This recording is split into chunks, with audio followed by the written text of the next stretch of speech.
My name is Ruben Bach, and I'm happy to welcome you to today's workshop on using data donations to collect digital trace data, promises and pitfalls for the social sciences by Valerie Hase. The Social Science Data Lab is an event series at the Mannheim Center for European Social Research that provides a platform for early career researchers to present tools and methods for the collection, management, analysis, and visualization of data in the social sciences. Our speaker today is Valerie Hase, who is a postdoc researcher at LMU Munich in the Department of Media and Communication. She specializes in digital communication, computational and social science, with a special focus on digital data and text-based data. In her talk today, Valerie will talk about the potentials and pitfalls of data donations from a social science perspective. She will introduce data donations as a method, discuss how this method can be implemented in practice, and she will explain technical, legal, and ethical considerations. Some logistics. We are recording this live stream in active speaker mode. Audio from on-site and remote attendees will be recorded, and if your video is on while asking a question online, your video will be recorded as well. For those joining us online, you may ask your questions by raising your hand or posting your question in the Zoom chat, and Alex will read them out for you. Yeah, I'll hand over to you. Thank you very much. Yeah, thanks for the invitation. I'm very excited to be here and to follow up on another presentation that we heard about data donations. So I'll talk about data donations today, a little bit about how to implement them and maybe what not to do with them and why they are an interesting and new, but also very complex procedure for collecting digital traces. I'm assuming that most of you already know what digital traces are, but I quickly want to talk about this anyhow, just to give you an idea of kind of the width of data that we can collect with these methods. So I understand digital traces here as records of activity undertaken through an online information system. So that can be, for instance, sensors, GPS modules, smartphones, social media platforms, and so forth that collect these types of traces. And these include a lot of different, and I think often more kind of types of activities than we may assume. So for instance, digital traces can include information on traveling as something we do offline with GPS data, but also digital activities such as searches we do online.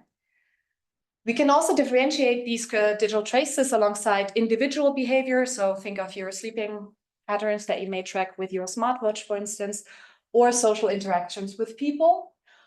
Or, and I think that's also where data donations come into play, public versus private data. So for instance, posts that we can collect versus messages between people. So again, most of you already, I think, have probably grasped the potential of digital traces, because oftentimes such data is quite fine-grained. So we'll have timestamps on activities, longitudinal for a lot of these data types, and to some extent less reactive. So we can use this data to enrich and, for instance, or validate survey data. And such data has been used. I'm a social scientist, I'm a communication researcher, for a lot of social science questions, such as the formation of public opinion, labor market behavior. So for instance, to understand how ties online track with positions in the labor market, or political communication. I'm also assuming that many of you know already or have worked with these many platform-centric approaches. So think of, for instance, application programming interfaces or industry collaborations. There was a recent collaboration with Meta, for instance, to understand how people get informed about elections on Facebook. There's a lot of issues with this data, mostly that we don't have access to platform-centric data anymore, or approaches anymore. Most platforms have shut down the APIs. I would also argue that we have relatively limited control over samples and measurements, so we don't know what we don't know, or we don't know how things have been measured. And I would argue that there's also more concerns about user consent, because how many people actually know that the one stupid tweet that they tweeted one evening will be used for some kind of social science study. And maybe, I don't know if you've heard about that, but there was also this kind of large debate about this Facebook collaboration just recently, where researchers had studied the effect of the platform on elections. And then later it turned out that Facebook had tweaked the algorithm during the whole the study that had taken place, and had not informed the researchers that they had collaborated with about this. So this is why I think user-centric approaches have become more important, and I would kind of sort 4 different approaches in here. Active data collection via sensors. So by that, I mean, for instance, people taking pictures of their surroundings or their builds. Passive data collection via tracking. So people, for instance, installing a browser plugin and then being kind of tracked from that point on forward. Linkage. So that can include, for instance, researchers asking for a social media handle and then participants being tracked through their social media profile and kind of letting researchers know how to find them. And then data donations. And that's what I want to talk about today. I also want to talk about what this method can do better or maybe not do better, and when to use it and when not. I'll tackle 3 questions here. My first question is what is a data donation study? Because I think with the rise of digital traces, there's a lot of ambiguity about what that actually means. I'll then talk you through the most important steps of these studies, both from a participant perspective and a researcher perspective, and the many kind of methodological decisions you have to take. And then I'll talk a little bit, or not so little, about promises and pitfalls and maybe where to go next. So what are data donation studies? I mean, yeah, basically they rely on a lucky legal change that we could rely on as researchers. So the EU supports or increasingly supports the right that you have to your own data, that you can download your own data, for instance, based on the GDPR. In particular, Article 15 gives you right to access to information about the personal data undergoing processing for the data subject from the data controller. Basically, that just means everything you do online is being tracked, of course, and you have a right to know what is being tracked about you and who that is being shared with. And that includes the copy of the personal data undergoing such processing.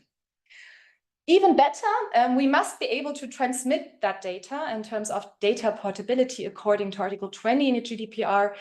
And that means that you as users can receive the data that platforms, for instance, collect on you in a structured, commonly used and machine readable, that part gets important later, format, and transport that data to other controllers if necessary. So in theory, and we'll talk about how that theory actually diverges from practice later on, that means that this data that we can rely on, given these current provisions in law, should be concise and easily accessible. So we should easily be able to get our own data online. There should be transparency about all information that's included in there, and this data should be complete. This is the wish list, and we'll later talk about how that wish list is not actually being fulfilled to date. So of course, researchers thought, well, this is amazing. How can we use this for research? We don't have any other access, so let's try this as a maybe new method. And this is what I call a data donation study, basically approaches that rely on participants to download their data from platforms as so-called data download packages, and then donating this data to research via data donation tools. I'm making this explicit because there's a lot of other methods being called data donation studies, and this is not my understanding. So there has been research that has described tracking or maybe even a survey as a data donation because people give us their data out of their own free will. This is not what I understand to be data donations here. And then, and this is probably the part that interests you most, we can use CSS methods, and we have to use CSS methods to filter, anonymize, and analyze this data. So first, check mark. You now know in theory what a data donation study is, and of course we'll get into more detail, but it's really a user-centric approach where people or participants download and then donate their data to research. Okay, so how does this look like? Imagine that you are being approached by me. I desperately seek data, so I'm approaching you to participate in my data donation study. This could be done and is often done as part of a survey. So what would happen, for instance, is that you fill out a survey, you're being informed about the fact that a data donation is part of this. And then at some point, we're saying, okay, the survey is done now, let's continue with your data donation. Maybe we've talked you through what that means. Maybe not, depends a bit on the study. And then we would ask you, okay, do you want to donate your data? I would say most people say actually no, but we'll talk about that a bit later. But maybe you are interested and you say, okay, I want to participate. So you kind of give your informed consent or your stated willingness that you want to participate from here on. What would happen now is that I would give you, in this case, a very ugly PDF instruction as to how to actually get your data. There are ways to make this nicer that people are working on, but mostly it's just really a manual where to click next. And this is kind of what happens, and these are the three main steps that I want to talk through from a participant perspective that sound rather easy. So requesting your data, downloading your data, you will already figure out that these are actually different steps, and then donating your data to research. So what that look like in practice, and I'll start with a data request. And before I start, has anyone here from the 5 people who are here, but also feel free to raise your hand online, has anyone ever requested a copy of their own data from a platform? Okay, you're not a representative. It's 5 people in here. I don't know, I can't see the online people. I didn't find any representative numbers for Germany, but at least from a survey in Switzerland, it was 8% of all Swiss citizens. I think the survey was conducted roughly 3 years ago. So most people don't even know they have this right, and even fewer people, of course, participate in data donation studies. And that makes it so hard to get people involved, because most people are like, what the hell are you talking about, a data donation? And maybe are even annoyed by the service that they are being contacted. So what would happen is that you would, and I'm going to talk you through this in the case with the example of Instagram. There's some button on most big platforms, the so-called VLOPs, for instance, where you could say, okay, I want to download my information or get a copy of my activities. You can click on that, and then for most platforms, but not all, you can select what kind of data you will want to get. Again, this really varies across platforms. But for instance, I could say, okay, I want everything that you have on me, or I can say, wait a minute, I'm just interested in X, Y, Z. And for instance, for Instagram, you could here choose, and there's a lot of other activities that kind of follow. You could, for instance, say, okay, I just want to have my comments and my messages from here on, because that's the data I want to share, or I want to look at myself. There's other things you can specify. So you could also say, I just want to have the last year, but in theory, you could have, if the platform collects that data, but usually they do, everything you ever did on that platform while having an account. Another important thing, if you use a platform without an account, think of YouTube, your data will not be stored at that moment. You can also, I've blended that out, but kind of be informed about this via email or something else. You can specify a format. This is also where it gets tricky, because most people don't know maybe what an HTML file is, and they know even less about what a JSON file is, which is another thing you can do, and so forth. But basically, these are the options that you can kind of select to request your data. So with that, you would have done the first step, and then you would have to wait. That's kind of the first thing, or the first struggle here. So usually most platforms, for most platforms, it takes at least a few hours or several days until your data is accessible. There's a few platforms where this is quicker. TikTok, I think, has changed it. For LinkedIn, you get a small package immediately and then a larger package after a couple of days. And also, if your data is relatively large, it often takes longer. So you also have some kind of bias in that process already. So let's say you've been notified, you've downloaded the data, and if you've chosen the machine readable format, because we asked you to choose the machine readable format as a researcher, you will get a zip file that looks something like this and has a million, zillion, trillion subfiles where we don't really know what's included where. There's some stuff that's kind of easily understandable. I think likes, clear what that means. Well, we have, for instance, ads and businesses and ads and topics, not really sure how those differentiate, or something like content, which could be anything. And there really isn't, for most platforms, a manual as to which information is included where. And if you're really lucky, there's a couple of files within each folder. So relatively hard to understand. If you've chosen the machine readable format, and most people wouldn't do that, they would probably choose the HTML format, you will get something like that. So basically a JSON file where, for instance, these are my likes, my fake likes. It would say that I've liked some content by the target show, and it will give you the link even of that content and the timestamp in a numeric format. Typically, and I'm averaging across mostly the big social media platforms, you will get timestamp data on user characteristics. So profile information, privacy settings, logins, logouts. The largest part then are any type of activities, really. So that can include, for instance, whom you followed, whom you've befriended, whom you've blocked. likes, searches, including search terms or messages. What's most interesting, but mostly missing, is information on, let's say, content and context, I've called it here. So for instance, it really depends how much you will get information on exposure. So the content that you, for instance, saw on YouTube or another platform. Some platforms include that, some do to a limited amount, some do not at all. So exposure is really not included often. It also varies how the content that you've seen or engaged with is being depicted. So whether that's a link, whether that's an account name, whether it's the ID, if you're really unlucky, to the content of an API we can no longer access. That's when it gets funny. And what's also interesting and kind of new is that platforms often include what's called algorithmically inferred interests. So things that platform have kind of made up about you dependent on the content that you've chosen in the past and based on which they'll show you ads, for instance. Okay.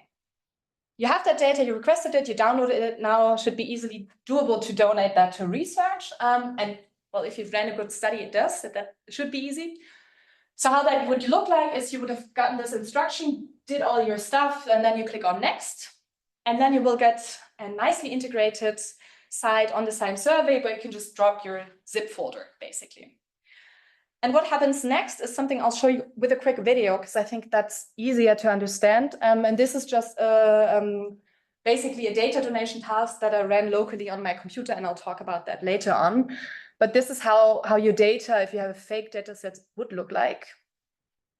So this is just a front page, but assume that you've done the survey, if you've landed here and uploaded, I think I even called it fake data, let's see. Yeah, fake data. And then you can inspect and edit your own files. You can see, of course, there will be more than 21 entries.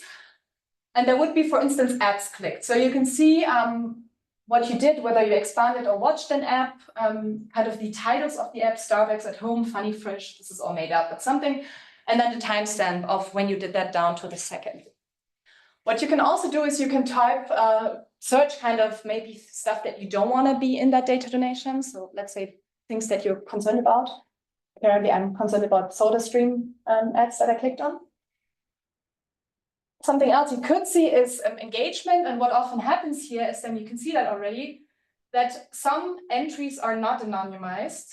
So for instance, that I engaged with Tagesschau or Zeit content, but others are, because maybe user is my mother and I don't want my mother's information to be in there. So the tool has a privacy by design perspective. We also have public interest. I'm deleting here specific interests that I think are kind of identifying. And you could also donate your messages, and this is where it gets really tricky. Again, fake message, but I basically wrote here that I'm working at the LMU since April in a specific division.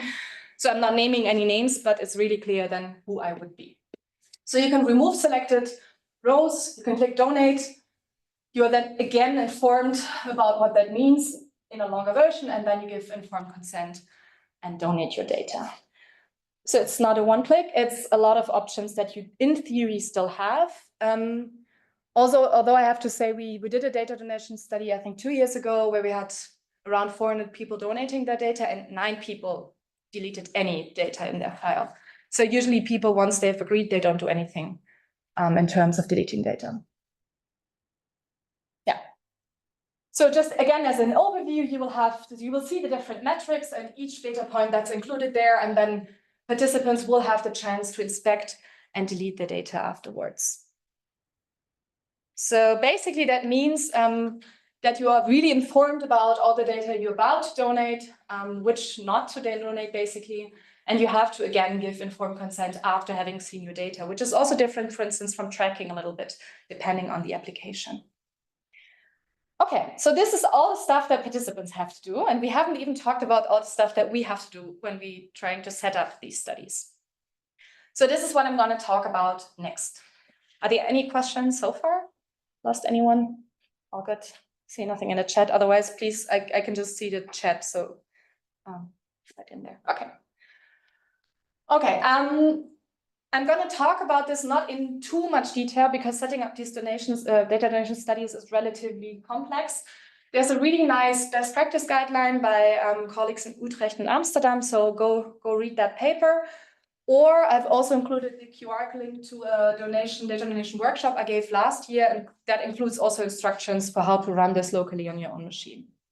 So I'll talk about less, but some of this in the following. So maybe what's kind of the first tricky thing about data donation studies is that you have to involve a lot of people with a lot of different skill sets. You have to have social scientists who figure out what the hell type of questions you can even answer with data donation studies based on the metrics that are included.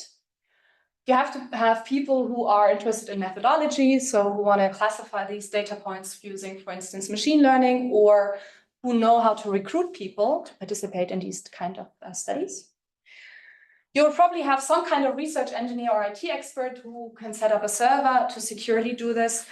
And hopefully you will also have a data protection or legal expert who gets IRB approval. Although my experience is that this isn't as hard because of the whole privacy by design that kind of secures the data beforehand. I mean, hopefully we don't need 4 different people or 5. So a couple of people, of course, in this interdisciplinary setting can do both of them, but you'll definitely need people with different skill sets. Okay, the 3 kind of overarching decisions that I want to talk about here is which data donation tool to pick and how to configure it, what to do in terms of survey design, and then after you've gotten all the data, what else do you have to do? And there's a lot else that you have to do. I will also not talk about, given that kind of limitation, when to choose a data donation study. I think there's a lot of good reasons to decide against such a study, because there's a lot of metrics that you can't collect or type of data that you can't get. And also not talk about sharing methods and data. There's a really good piece by Moonside et al. That relates more to tracking if you are interested in that. Okay, data donation tool. In my opinion, and happy to discuss this later, there's kind of 3 decisions that you have to take.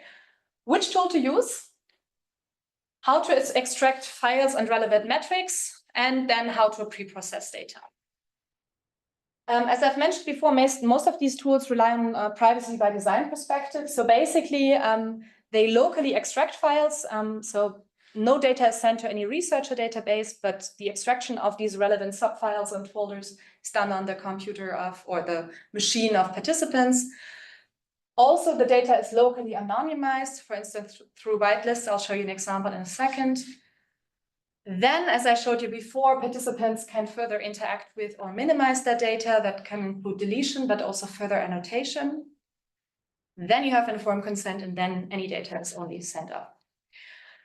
So in terms of which tool to choose, I would say in theory that there's a lot of tools you could use.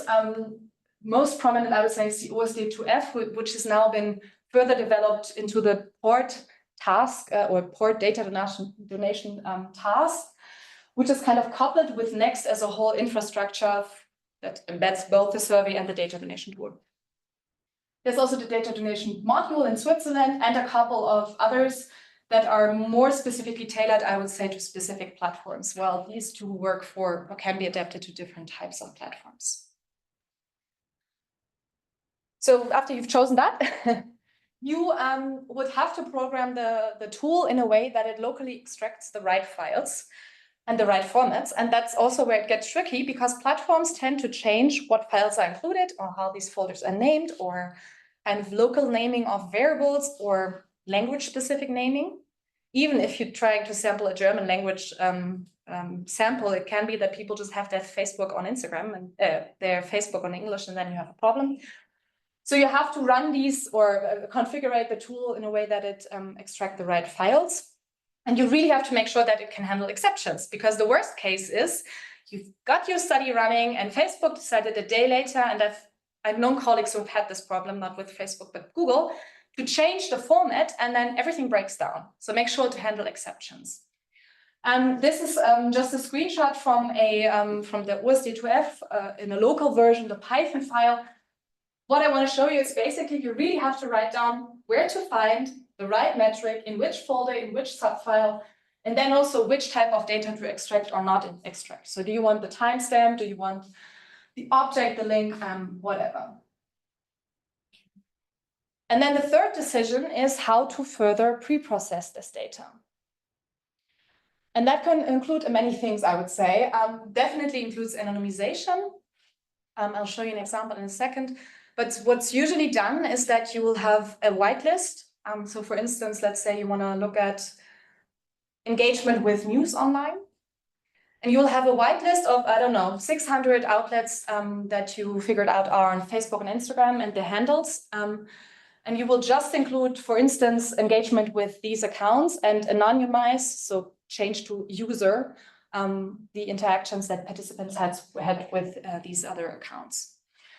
What you could in theory also do, if you think that maybe your whitelist is not complete or you have an international sample that doesn't just only use the 500 accounts that you carefully made your student assistant look out for in 2 weeks, is you could in theory, of course, also build in classifiers within the tool. I haven't really seen that, but in theory, that's something else that you can have, for instance, an API request or something like that built within the tool. I think the data donation module wanted to implement or implemented that. I'm not sure they did.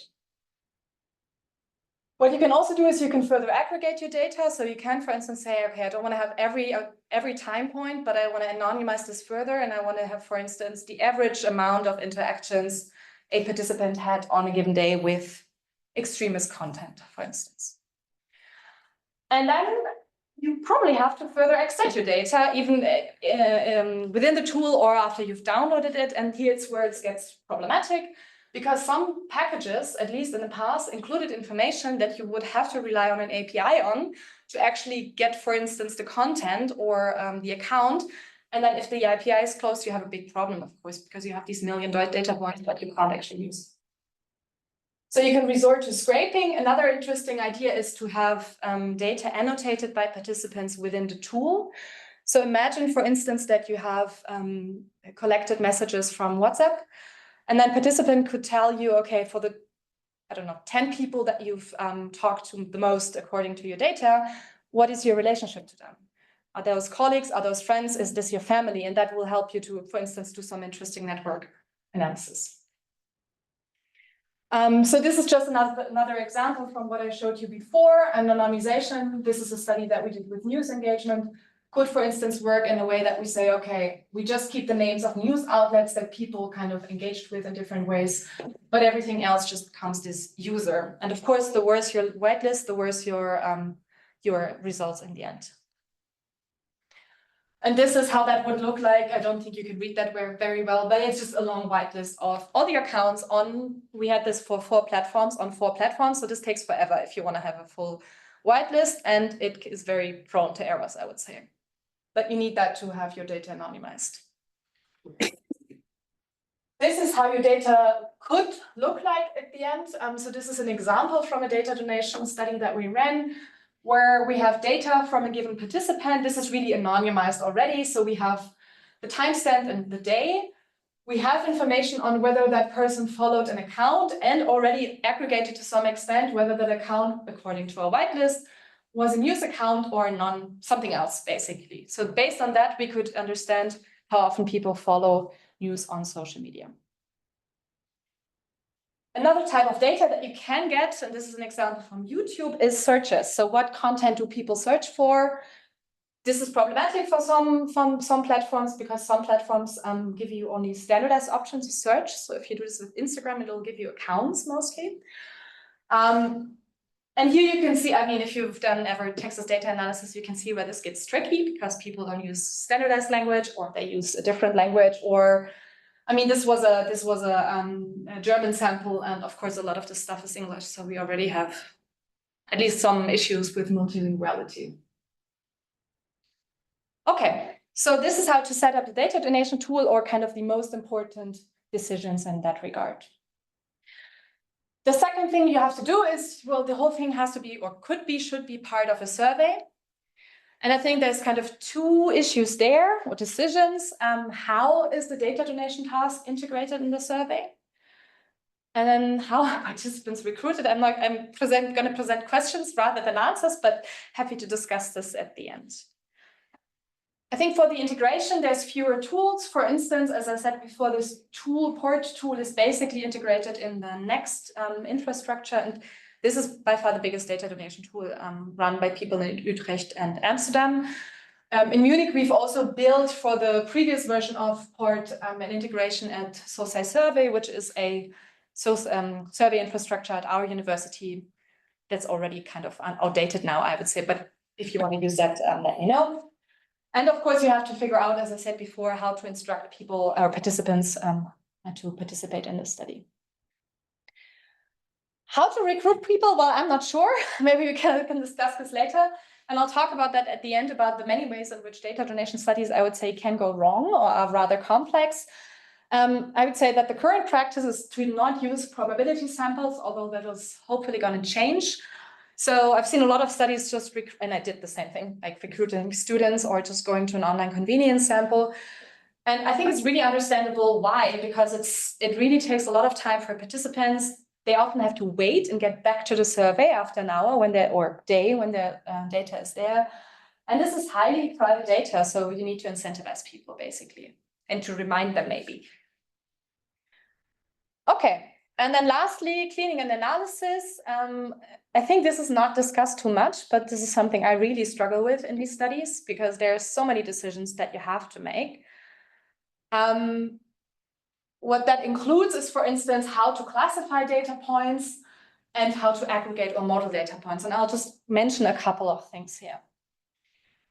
So I think this is not a debate that only relates to data donation, but this has also been discussed in the context of tracking data, for instance, really any type of digital trace data.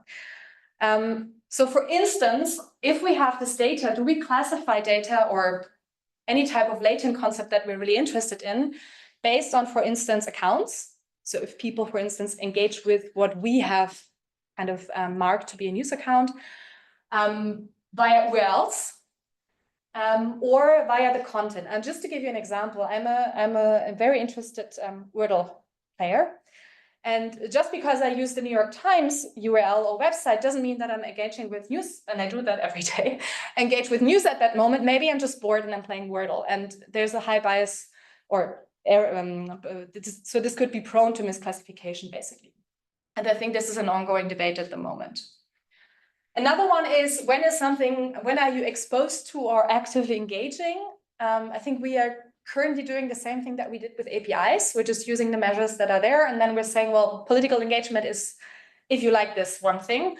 And not only are we relying still on the metrics that platforms give to us, but it's really unclear when something counts as being meaningfully exposed to content. Is it 2 seconds? Is it when basically? And then something that came up before, I actually think missing data is a problem. So we know, for instance, that I think the first study is about what type of information is no longer scrapable after a while. Well, it's misinformation. So you have systematic bias in what content is missing. Or the second study is an example for whether you are able to get the same content from the Twitter API. I mean, you're no longer able to get any content, but I think there's an issue with missing data, often related to the type of data we're interested in. And then this is my last problem that I'm going to present, I think, to some extent, is the question, if we've kind of classified our data, we have everything, we're ready to go with our statistical models. I don't think it gets much easier there, because oftentimes we really have activities or behavior that's not only nested within individuals, but over time. Think of the coronavirus crisis, where a lot of behavior may have changed. Also over platforms. So if you are so lucky to get people to donate from more than one platform, well, great, but which metrics are comparable? How do you combine that? I think we're also talking a lot about combining this data with survey data. I often see more comparisons rather than combinations, not sure what the gold standard is. So there's a lot of questions still.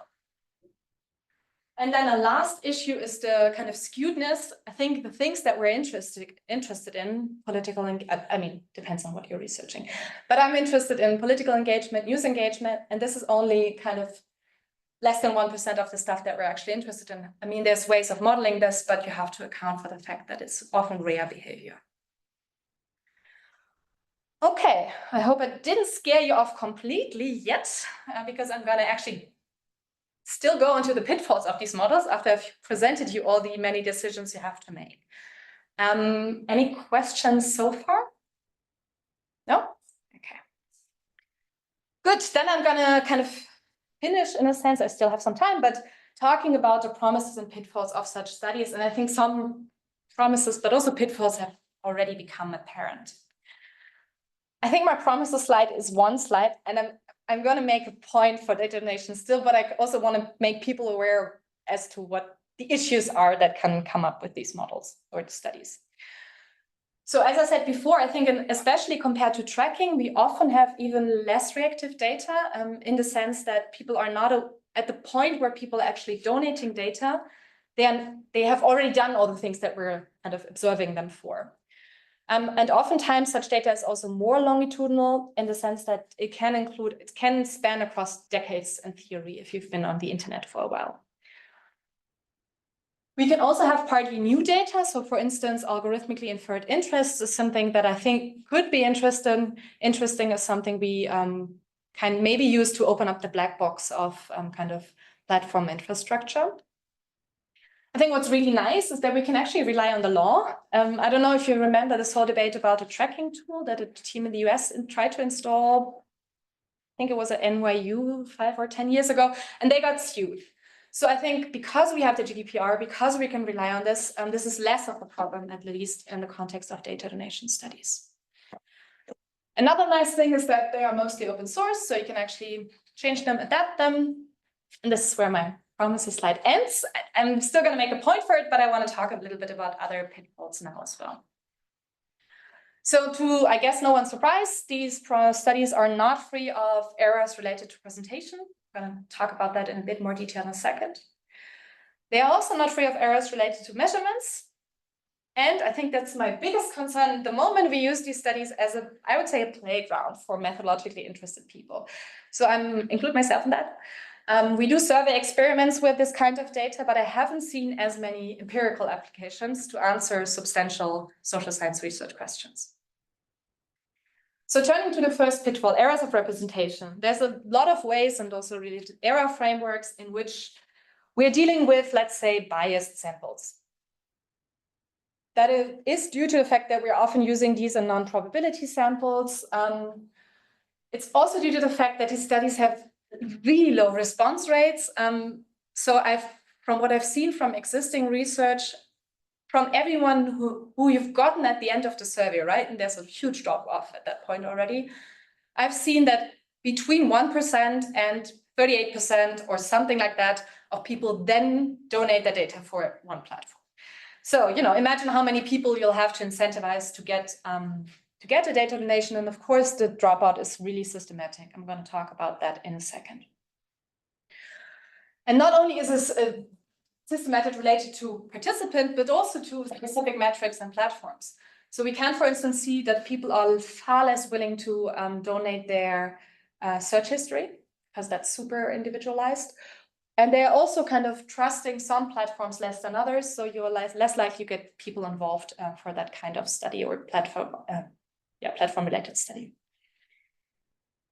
I think an additional problem at the moment is that I'm not so sure we can use existing, let's say, survey design strategies to mitigate these biases. I mean, we're currently with Frida working at some ideas as to how to use something like incentives, or when you ask people about this, how you present results to get more people involved and to have less systematic dropout. But I haven't seen that many successful applications at the moment. There's also been studies that have tried to adapt kind of weighting, for instance, so trying to model out the error. I think my biggest concern here is that dropout is often not related to those things that we would usually model based on. So it's not really always age or gender, but it's maybe platform use or privacy concerns. And I just want to show you one example that we published this year, where we basically said, okay, there's so much that we know about errors of representation and tracking. Let's look at this in a data donation context. So the question that we asked, this is together with Mario Heim at LMU Munich, is how many people do not want to participate, and basically how are they different from those who are doing the survey? And can we do something about it? And I'm very brief here, but basically we ran 2 survey experiments with an integrated data donation task. We asked people from Facebook, Instagram, YouTube, and Twitter. And we said, well, this whole study is about news engagement online. I mean, it was, we didn't just say that it was, but that was kind of the presentation. As many others, we use non-probability samples, mostly an online panel, and for the second study, a student sample, because we also, for instance, tested whether we can support participants, when donating their data, and whether that would help in terms of response rates and bias. And I quickly just want to show you the results. I'm going to tell you what this means now. So basically what we did is we asked people to did the survey, and then we asked them to donate their data, and then we tested who actually donated their data in the end. And what you can see here is basically the difference in the distribution of donors versus non-donors. So for instance, we found that among people who donated the data, there were 10% less of participants, or the participants had on average lower privacy concerns compared to everyone who actually did the survey. So in short, that means people who care less about their privacy online are more likely to donate. Not the biggest issue, unless we think that the behavior that we're looking at is related to these variables, of course. I would say for privacy concerns in our case, maybe not so much of a problem. It becomes a problem if we look, for instance, at the fact that people who are technically more skilled are more likely to participate. So if they are using the internet differently, then we'll have an issue with looking at how they engage with the internet. And most worrisome in our case was that people who at least self-reported to use these platforms more often were also more likely to donate their data to us. And we also had, in some of the designs, we talked to people, right? We asked them, okay, why are you willing or not willing? And a lot of people said, well, I never use the news online on social media, so I don't think my data will be of value of you. And of course, that's super problematic if those are the people who then drop out. What we also did, because I want to be constructive and not only pointing out limitations, what we also did is we included a range of experimental designs. So it's basically survey designs, how to promote this study and how to convince or support people in participating. For instance, we tried to deliver technical face-to-face support to people during the data donation. What you can see here is for the student sample is that 20% of participants across all groups donated data for any platform in the end. For those who didn't get, aka were a little bit forced to get get support, the response rate was actually higher. If we said, okay, you need support, we're going to support you in either requesting the data or uploading the data. I mean, these differences are not consistent, but you can see the slight trend of people being even less willing. And I think the reason behind that is because the study is so burdensome already that if we support people, at least if the support is not tailored to those needing it, well, dropout becomes even more cumbersome. These are just response rate, but the average bias looks pretty much similar, I would say. We tried something else as well. We also tried to tell everyone who participated, you're going to get this super nice visualization of what your engagement online looks like compared to everyone else. Are you the average German or not? And that did not have an effect in either one of these samples either. So personalized incentives, and that included, I think, nice visualizations did not work as well. We had a third condition that didn't work either. So, I mean, at least we can publish non-significant results, but overall, the whole attempt wasn't so successful. Okay, so these are errors in representation, but I also want to talk about measurement errors to some extent and how these can creep in. My biggest concern, and I've talked about that before here, is kind of the mismatch between the things that we want to measure theoretically, all our very, very latent theoretical concepts, and that we later then say, okay, that's the same as a like on Facebook. I think we've done that era, but we're kind of continuously doing that at the moment with data donation studies. A second issue, and I'm going to talk about that in more detail in a second, is that data is missing, partly because these DDPs change.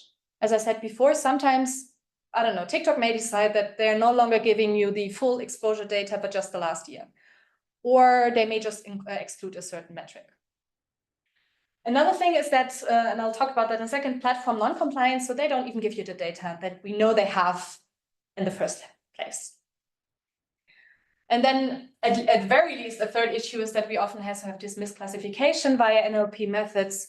The kind of easiest example, just an important outlet missing from your whitelist, and then you've kind of anonymized it throughout your study, and you have this big bias in there.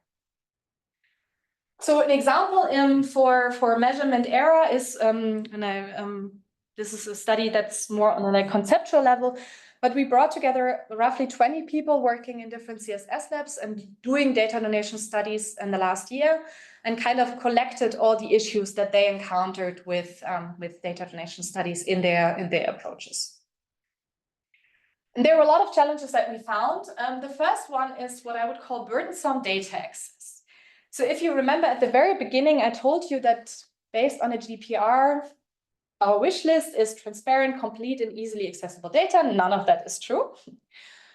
So an example for that is that participants usually use social media on an app, but oftentimes you cannot download or donate your data via an app. This has changed for some platforms, but of course that's a big problem. So people often do a survey on their phone and then they drop out because they're like, I'm not going to go to my computer and do the rest of the study on my computer now. A second issue is whether there is any notification about data availability and how you'll get that. Again, this has been standardized a bit now, but there are some platforms who do not inform you that your data is available. And there's a couple of platforms who do that not via email, but on the platform. So if you're not, let's say, on Facebook and you get the notification there, you won't know that your data is ready. And luckily for us, I mean, for privacy reasons, it's good, but your data will also be deleted after 4 days. So maybe you've requested it, you haven't seen it, data is gone, and I mean, who will then do this again for the sake of research? I mean, again, it's good for reasons of privacy that this data availability is limited, but there's arguments, I think, to extend this to a longer time period. Yeah, we'll talk about that in a second. A second big challenge is the lack of transparency. We don't know what we don't know, as I said in the beginning. There's a lot of data that we saw is missing, but definitely is being collected by platforms. So for some platforms, we saw that they don't include information about which users you block. And of course, they're collecting that information because otherwise they would be able to show you those users. Another concern is that we have really no idea how these measurements come about. I think the only good example to some extent is LinkedIn. So they have some basic data documentation, but a lot of platforms just don't have any. And then the third point I mentioned already are these changes. So your data donation study can fail if Google just decides to change the basic output format. In our study, which is more of a policy study, we try to come up with, again, trying to be constructive, a couple of recommendations as to how to change this in the future, also related to the Digital Service Act, which you may have known or heard about, but I tried to get ideas for how to change this. So our wish list here is to have a central link for data access, basically in a standardized interface where participants can click on to request their own data. Even more important, a public data documentation. Here, I would say, I don't know if you've read, there was recently this related to Article 40 of the DSA, the European Commission has kind of given a first look at how that may look like, data access there. So what may change in the European room. And this isn't about data donation studies, but an interesting thing that they mentioned here is that platforms, VLOPs, so these very large platforms, need to provide more public documentation of measurements. So I'm thinking that's a good way forward, but I guess only if there's sanctions if platforms don't do this. Complete data is another point on our wish list. And then the nicest thing to have would be what's called, and has been recommended already by a couple of people, data access mandates. That means that basically participants can just go somewhere in their Facebook profile and grant access to a team of researchers, and then the whole process would be done automatically in a sense. Okay, and then as I mentioned before, I'm a methodological person myself, so I love to do this kind of research, but I really think the method needs to be evaluated based on what substantive social science questions it can answer. And at the moment, what we see, we're currently with Elisabeth Schmidtauer doing a review of user-centric data collection methods, and that includes data donations or these vignette experiments on errors of representation, so who participates, who does not, definitely important. Opinion pieces is ours on measurement error or these best practice guidelines. That's all great, but at some point, we need to answer those things that are of relevance to social scientists. If you compare this, for instance, with tracking studies, I think there's a lot of great representative tracking studies that have answered these substantial questions, and I'm hoping data donation studies will get there in the future, but I think it needs to get there to be a method that is of value. Okay, promises and pitfalls, granular and longitudinal data, but a lack of standardization and controls introduces a lot of errors, and we have this issue of this being more of a methodological playground. And apparently I've talked very fast because I think I'm almost at the last slide. So sorry about that. But I think everyone can deal with a shorter presentation rather than a too long one. So the road I have the things that I'm hoping for, looking out for, couple of things. As I mentioned already, I do think there's a chance for better documentation in line with the DSA. This really today just applies to these VLOPs, so these very large online platforms, and those are also the ones who would be sanctioned by the European Commission, but I don't know, maybe others will follow. I also see an increased use within probability samples. There's so maybe less errors from representations or better ways of modeling these out. And there's also, I think, just today I saw a really nice example of networks on WhatsApp and how to model that with data donations. So there is hope for the future.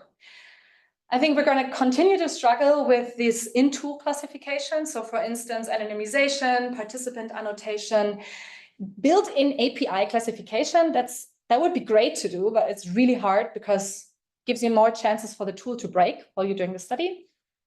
And I also haven't seen too many examples of audio-visual data being used. Good, perfect timing actually, Julian, and nice to see you. And with that, I'm at the end and looking forward to questions, and thank you for your participation and attention.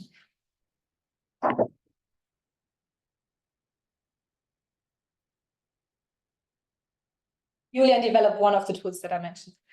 So he left because I was too negative about the method, maybe. Are there any questions? Or maybe rebuttals, because I think there's a couple of people doing data donation studies in the room who have more hope than I have. Maybe I'm too pessimistic. Yeah. I do have a question. You said that good empirical use with a strong, say, like social science motivation apart from methodological studies is stars.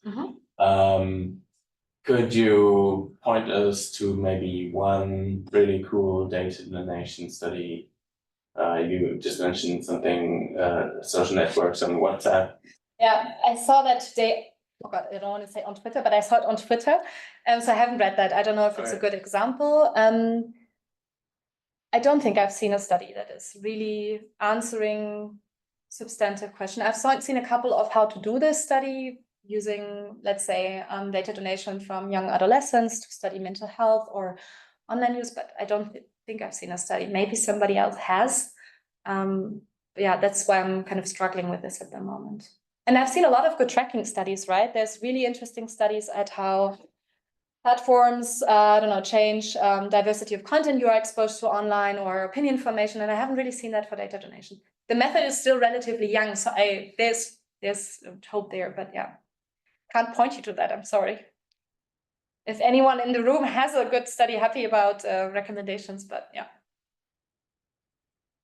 Maybe follow up directly to that. Why do you think that is? Is it because like data donation is still young? Because like if I would look at like much of tracking, you talked about how the response burden is quite high in the data donation study, but for tracking, like it's at least as high, if not higher, in the sense that you have to install an app.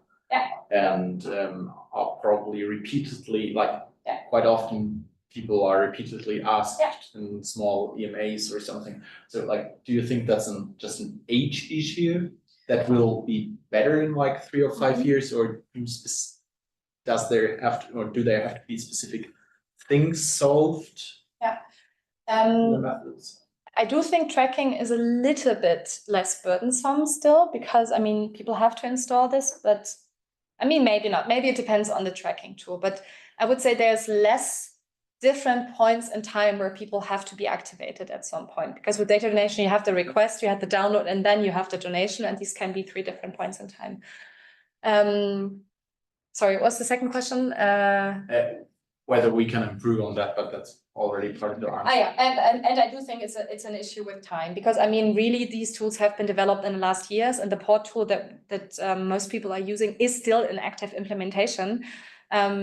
So of course, yeah, this needs time, and I am optimistic, but I would warn people to do a data donation study without having carefully considered what that entails in terms of incentives and time and resources, but also in terms of which questions you can answer. Because sometimes I think it's not enough to just do this because we have this data now. We have done that for so many other methods, and it hasn't really played out well. So, yeah. There was a study question. Yeah, sorry. So could you please give us examples for incentives you've been using? Yeah. So I can tell you about incentives we've been using that didn't work. What we used is we basically visualize to people how their, let's say, news engagement differs from the average German, and that average was based on survey data. So for instance, are they using Facebook, Google, whatever more than other people? How do they compare? And the idea was that people who may participate, who have, let's say, for instance, higher technical skills, are also those people who are just more interested. You know, there's this whole community of people who are tracking themselves and are interested in their data. That didn't work. Although it was really nicely visualized. I only know of financial incentives that work. I think that has been shown in a couple of studies, and similarly for tracking on linkage. But this really becomes expensive at some point, especially if you want to have data from more than one platform. So yeah, that's the only incentive studies that I'm aware of at the moment. Yeah. Questions, since you mentioned port, can you maybe say a little more how you implement this in the survey? Like what kind of, is that a separate program, or how you do that? And the second question is like, many of these data donation are about these VLOPs, I just want the term now. Do you know of any studies that do not focus on VLOPs than others, or maybe other ways of getting the data other than kind of selecting a button, or I don't know how that would work for the other companies? Or so I've mostly worked with OSD2F, which is kind of the previous version of Port, and those are both data donation tools. I would say you can basically think of them as so to some part based Python scripts or Flask applications, however you want to call that. So I think if you know a little bit about Python, you will be able to edit these tools or adapt these tools in a way to extract the right files and so forth. And what happens basically, or how we did it in our study, is that we did this locally based on Python scripts, and then you have to still set up a server and connect that to the survey infrastructure.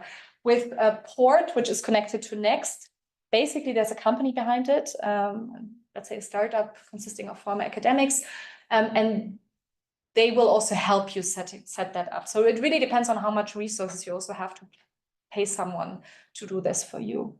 Yeah. In principle, you could implement this with any like Qualtrics or. No. You have to figure out whether that's possible. You cannot necessarily do that because you really have to make sure that the data doesn't go anywhere it's not supposed to go unless you want it to. I think with Qualtrics, we checked for a project and it would be possible, but I'm not sure. Yeah, but I have never worked with that. You use SOSI survey? We use SOSI, which is a LMU-based survey tool, basically. And we built an integration that's already in the survey infrastructure. So you can basically, it's like a question type in the survey infrastructure. And of course, you have to set up the tool a bit, but it's already integrated. With the VLOPs, so the most data donation studies that I know at the moment, they work with the big Facebook, Instagram, WhatsApp. What's also very popular are using screenshots. So for instance, to me, that's not a data donation approach, but that's a whole different debate. But for instance, Jakob Ohlmann, colleagues at the Weizenbaum Institute, so they ask people to take screenshots of what time they spend on which apps, and that is being then processed with similar tools. So that's something else you can do, smartphone data, basically. I haven't seen many studies outside of these big platforms to date. But again, I haven't seen many studies that are not vignette experiments at the moment. Yeah.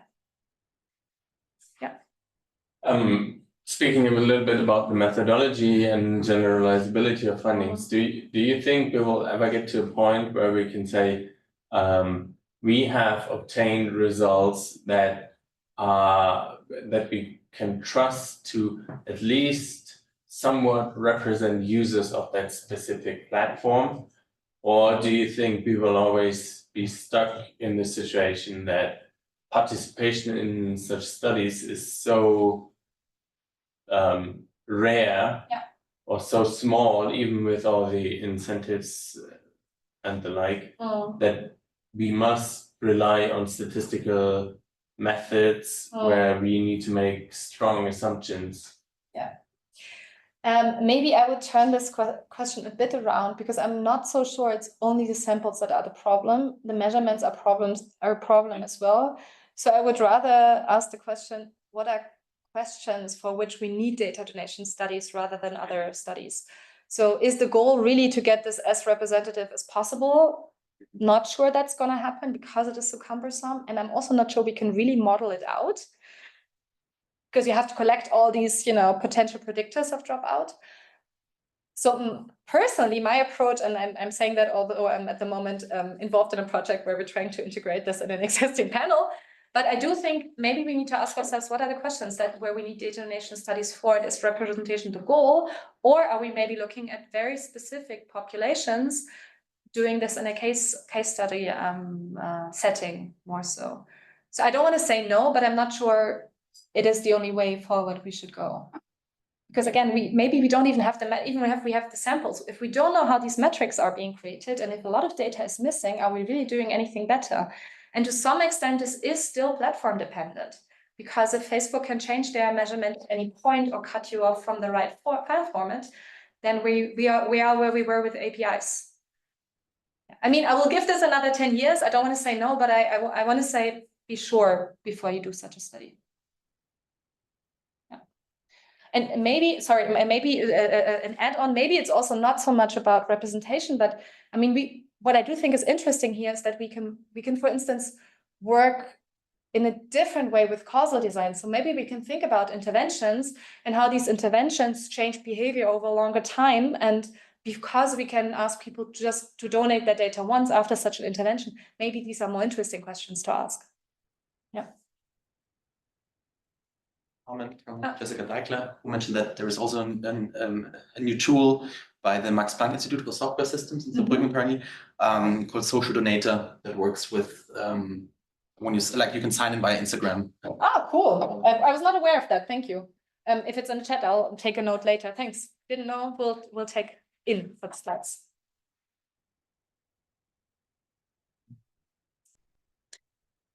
All right. Good. If there are no more questions, then thanks once again to Valerie. Fantastic talk. I'm happy to announce that there will be one more event in the Social Science Data Lab this year and this semester. On December 4th, we will have an input talk by Tyler Simcoe from Princeton University on using YouTube data for social science research, studying American local politics with government meeting videos. Thank you for joining, and see you next time.